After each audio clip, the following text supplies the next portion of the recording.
यह कहानी है नायरा की, जो एक 30 वर्षीय महिला है जो उत्तर प्रदेश के कानपुर शहर में रहती है और उसकी शादी हो चुकी है। यह कहानी नायरा और उसके नौकर के प्यार की कहानी है, जिसमें एक मालकिन का दिल एक नौकर पर आ गया। फिर उसके बाद नौकर ने अपनी मालकिन की मनोकामना पूरी की। नमस्ते दोस्तों, स्वागत है आपका एक और दिलचस्प और रहस्यमयी कहानी में, जहां प्यार, धोखा और साजिश के जाल बिछे हुए हैं।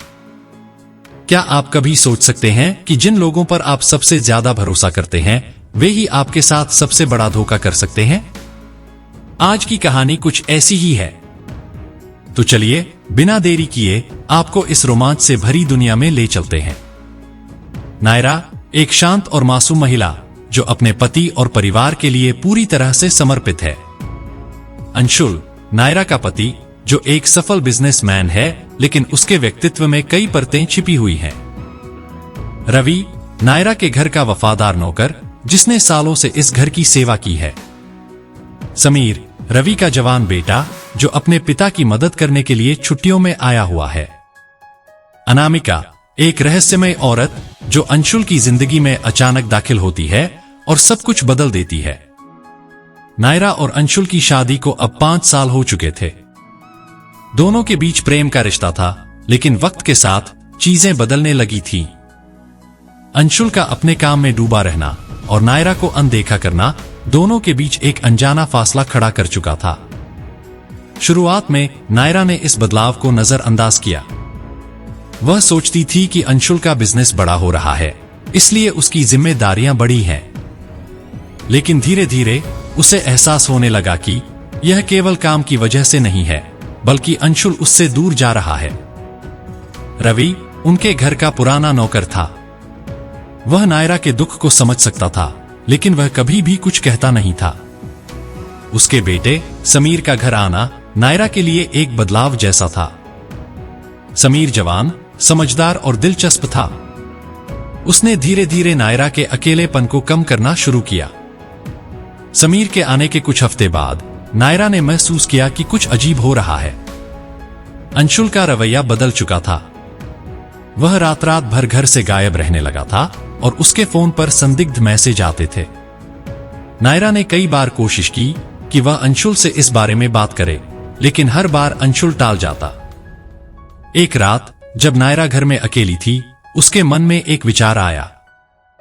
उसने अंशुल के फोन को चुपके से देखने की ठानी। जैसे ही उसने फोन उठाया, उसे एक नंबर से आए कई मैसेज मिले थे। मैसेज में कुछ अजीब बातें लिखी थीं। तुम कब मिलोगे?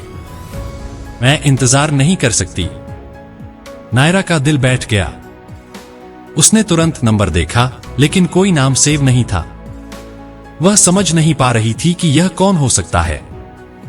नायरा ने समीर से इस बारे में बात करने का निर्णय लिया। समीर नायरा का विश्वास पात्र बन चुका था।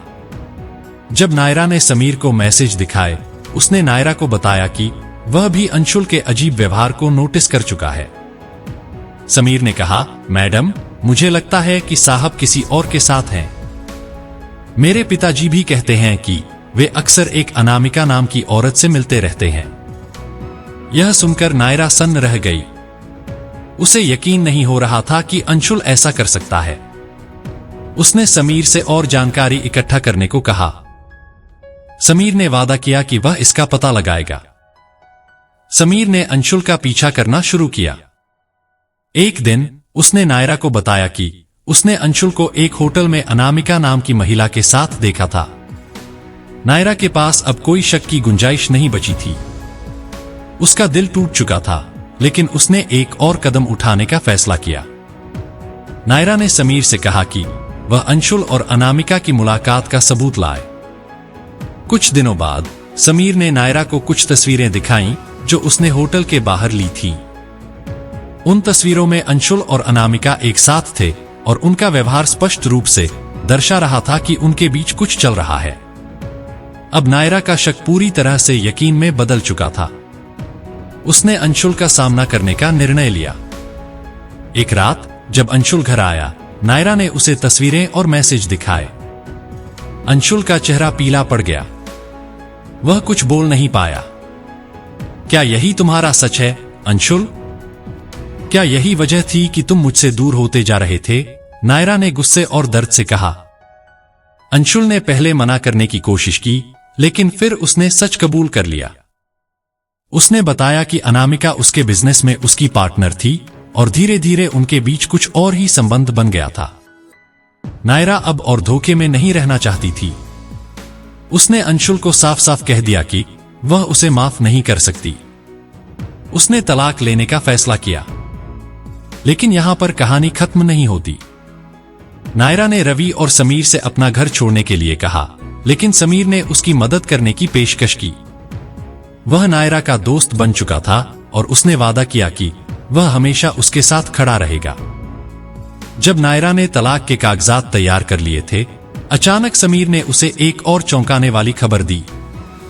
उसने बताया कि अनामिका सिर्फ अंशुल की पार्टनर नहीं थी, बल्कि वह एक बड़ी साजिश का हिस्सा थी। उसने अंशुल के बिजनेस को बर्बाद करने और उसकी संपत्ति हथियाने की योजना बनाई थी। नायरा को यह जानकर और भी बड़ा झटका लगा। उसने सोचा कि क्या वह इस सब के पीछे के असली खेल को कभी समझ पाई थी। अब नायरा के पास दो रास्ते थे, या तो वह सिर्फ अंशुल को छोड़कर अपनी जिंदगी में आगे बढ़ जाए, या फिर वह इस साजिश का पर्दाफाश करे और अनामिका के असली चेहरे को दुनिया के सामने लाए। अगला कदम क्या होगा? क्या नायरा अनामिका के खिलाफ लड़ाई लड़ेगी या फिर अपने जीवन में शांति खोजेगी? और समीर का इसमें क्या रोल होगा? नायरा ने ठान लिया कि वह इस साजिश को उजागर करेगी। उसने समीर के साथ मिलकर योजना बनाई कि कैसे वह अनामिका और अंशुल के खिलाफ सबूत इकट्ठा करेगी। समीर और नायरा ने कई सबूत इकट्ठा किए और पुलिस को सब कुछ बताया। अनामिका की साजिश बेनकाब हो गई और अंशुल का बिजनेस भी बर्बाद हो गया। नायरा ने अपने आत्मसम्मान और अपनी गरिमा को बचाया और उसने खुद को फिर से खोजा।